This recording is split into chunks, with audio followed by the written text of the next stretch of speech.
ہم باہر نکلنے کو پسند نہیں کرتے. وہاں 48 ڈگری میں بغیر چھت کے حجاج کرام حج کرتے رہے. ہمارے یہاں 37 ڈگری 38 ڈگری آ جائے تو ہا ہو کرتے ہیں. اسی لیے عربوں کی سرزمین جو ہے نہایت گرم مانی گئی ہے. سرزمین پتھریلی اور زمین سوکھی، سبزہ نہیں اگاتی، بارش نہیں آتی، اوپر سے گرمی اتنی پھینکتا ہے سورج، چلچلاتی ہوئی دھوپ. اس فضا کا اثر طبیعت پر ہوتا ہے. آپ یہ سوچ رہے ہوں گے کہ یہ ویدر بتانے کی ضرورت آج کیا ہے؟ ضرورت ہے. موسم کے اعتبار سے انسانوں کی طبیعت میں فرق آتا ہے. جیسا موسم ہوتا ہے انسانوں کی طبیعت میں اثر پیدا ہوتا ہے. زمین کا بھی اثر ہوتا ہے، مٹی کا اثر ہوتا ہے، موسم کا اثر ہوتا ہے. عرب میں کثرت سے پہاڑیاں، سخت قسم کے پتھر، آج کی ہائی ٹیکنالوجی کے بڑے بڑے بلڈوزر لگ جاتے ہیں، مہینوں تک کھودتے ہیں تو تھوڑا بہت حصہ بھی کٹ نہیں پاتا. ہم تو تقریباً 10 سال سے ایک پہاڑ کو کھودتے ہوئے دیکھ رہے ہیں، ابھی بھی عرب میں وہ کھود ہی رہے ہیں بلڈوزر. جبکہ ان لوگوں کے ہاں ٹیکنالوجی ہمارے ہاں کی طرح کی نہیں ہے. روڈ بنانا ہے تو رات کے وقت آپ گزر رہے ہو 1 کلومیٹر روڈ، صبح فجر میں دیکھیں تو تیار رہتا ہے اتنے فاسٹ. لیکن پہاڑیوں کو کھودنے کے لیے آج کے ہائی ٹیکنالوجی کے دور میں بھی وہ پہاڑیوں کو ہلا نہیں پاتے. سخت قسم کے پتھر، زمین سبزہ نہیں اگاتی، بارش نہیں آتی، موسم برساتا نہیں، سورج جھلسا دینے والی گرمی پھینکتا ہے.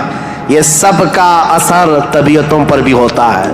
اس کی وجہ سے عربوں کی طبیعت میں خشکیاں، چڑچڑاہٹ، ضدی پن، تکبر، غرور، یہ سب چیزیں تھیں. عرب جلدی کسی چیز کو ایکسپٹ نہیں کرتے. اور اب میں آپ کو یہ بھی بتا دوں کہ عرب کو عرب کہتے کس لیے تھے. عرب یہ نام کیوں پڑا تھا اس کا؟ یہ انسانوں کی طبیعت کے حساب سے میل کھاتا ہے، اس لیے میں عرض کر رہا ہوں عرب نام کیوں رکھا گیا. عرب کس کو کہتے ہیں؟ لفظ عرب، عین را با، یہ عربی میں لفظ جو ہے اس کا میننگ ہوتا ہے اچھی زبان رکھنے والا، فصیح اللسان جو آدمی ہے عرب کہتے ہیں اس کو. یہ عرب اپنے آپ پر اتنا غرور رکھتے تھے، وہ کہتے تھے کہ پوری دنیا میں اگر سب سے اچھی زبان ہے تو ہماری ہے، باقی کو عجم کہتے ہیں. عجم کا مطلب ہوتا ہے گونگا، وہ ہم سب کو گونگا کہتے ہیں.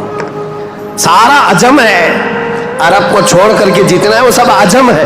فارس عجم ہے، ہند عجم ہے، افریقہ عجم ہے، امریکہ عجم ہے. عجم کا مطلب گونگے.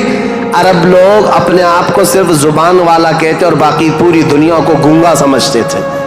تو یہ نخوت جو تھی، یہ بڑاپن جو تھا، یہ تکبر جو تھا، وہ وہاں کے موسم کے اعتبار سے پتھریلی زمین کی وجہ سے ان کی طبیعتوں میں گھر کر گیا تھا. جلدی ایکسپٹ نہیں کرتے.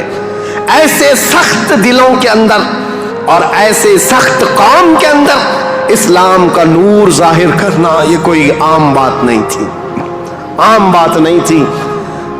اللہ رب العزت کی مصلحت اور اس کی حکمت بالغہ کو دیکھے. اللہ کریم نے اپنے آخری رسول کے لیے جو زمین منتخب فرمائی وہ افریقہ کی سرزمین نہیں تھی، نہ ہی کوئی ہند کی سرزمین، نہ یورپ کی سرزمین، بلکہ عرب کی سرزمین کو منتخب کیا گیا. اس لیے مجھے زمین کا جغرافیہ بتانا ضروری ہے کہ یہ لوکیشن کے اعتبار سے بیچوں بیچ میں آباد ہے، پوری دنیا کا سینٹر کہلاتا ہے. اس لیے کہ یہاں سے روشنی نکلے تو پوری دنیا میں پھیلے. یہاں سے نکلا ہوا ابر ہر زمین پر بارش بن کر کے برسے گا.